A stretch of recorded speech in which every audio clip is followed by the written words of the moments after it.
দর্শক দেখতে পাচ্ছেন প্রচুর পরিমাণে ঠান্ডা শীত পড়েছে।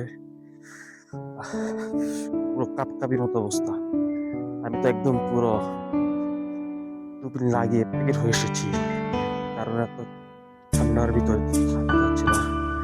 আপনারা যারা আছেন গ্রামে, কার ওখানে কি অবস্থা, সবাই একটু লাইক কমেন্ট করে জানিয়ে যান যে আমাদের গ্রামে যেমন ঠান্ডা শীত, আমাদের ওখানে শীত আছে।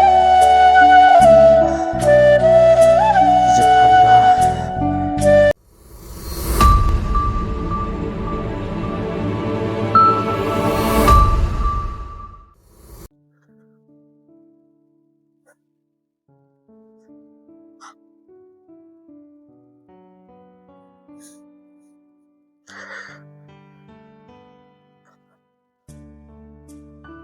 শখ যে পরিমাণে কুয়াশা পড়েছে, আমি এখন আলু খেতে আছি।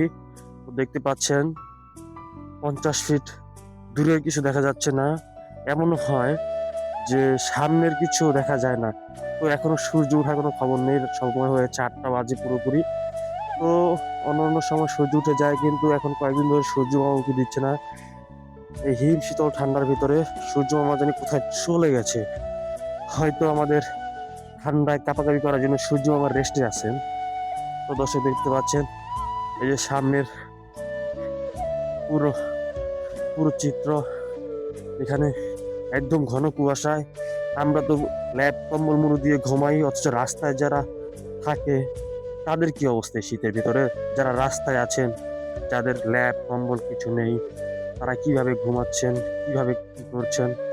আসলে সেটা সেটা কল্পনার বিষয়, কারণ আমরা দূর থেকে সেটা বুঝতে পারছি না, অনুভব করতেও পারছি না।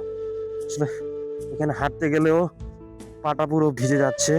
উষে শিশির করা জমা হয়েছে, আর এই ওষে পাগুলো সব ভিজে যাচ্ছে, আর ঠান্ডা লাগছে পায়ে প্রচুর পরিমাণে। তো দর্শক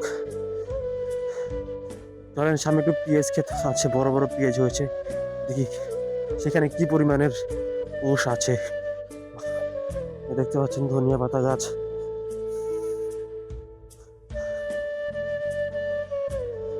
কি পরিমাণ ওষ এই যে আছে, কল্পনা করা যাবে না।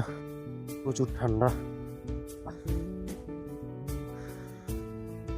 গাছ, আমরা ওই গাছটার ওইদিকে যাবো, কারণ ওই গাছের ওইদিকে আরো বেশি ঠান্ডা।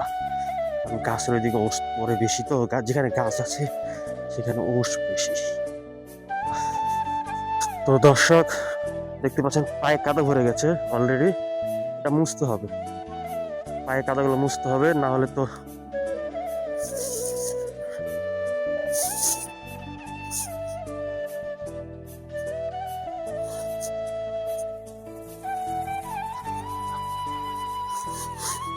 হাঁটাও খুব কষ্টকর। হাঁটলেই হচ্ছে আপনার কাদাগুলো পায়ে লাগে, খুব খুব সমস্যা হচ্ছে। তো আর কি করার, কিছুটা পরিষ্কার করেছি, আবার হচ্ছে পায়ে কাদা লেগে গেছে। তো এখান থেকে আমরা চলে যাব, কারণ এই জালু খেত এখানে হয়তো পানি দিয়েছে, সে ঠান্ডা ভিজা আছে, তার জন্য এখানে কাদা লাগছে। ছোটবেলায় যখন শীতকাল আসতো, তখন হচ্ছে মুখ দিয়ে গরম বাতাস বের হতো, আছে ধোঁয়ার মতো বের হতো। তখন আমরা দুষ্টামি করতাম এইভাবে। তো কারা কারা এরকম দুষ্টামি করতেন, একটা কমেন্ট করে জানিয়ে যান অবশ্যই। ঠান্ডা কুয়াশার ভিতরে অবশ্যই সবাই মাস্ক লাগিয়ে ঘুরবেন, কারণ নাক দিয়ে মুখ দিয়ে ঠান্ডা বাতাস গেলে, কান দিয়ে গেলে অবশ্যই অবশ্যই আপনি হচ্ছে ঠান্ডা জ্বর আক্রান্ত হতে পারেন। কারণ ঠান্ডার দিন অবশ্যই, শীতের দিন অবশ্যই ঠান্ডা বেশি লাগে।